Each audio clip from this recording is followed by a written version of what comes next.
يلتقي برشلونة مع ختافي في خضم لقاءات الجولة 33 من الدوري الإسباني على ملعب كوليسيوم ألفونسو بيريز.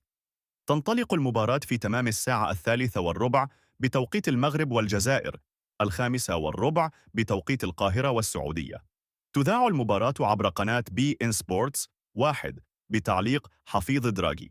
خلى برشلونة هذه المواجهة وهو متربع على صدارة جدول الترتيب برصيد 82 نقطة، بعدما قدم مستويات مميزة مكنته من توسيع الفارق إلى 9 نقاط عن أقرب ملاحقيه ريال مدريد صاحب المركز الثاني برصيد 73 نقطة.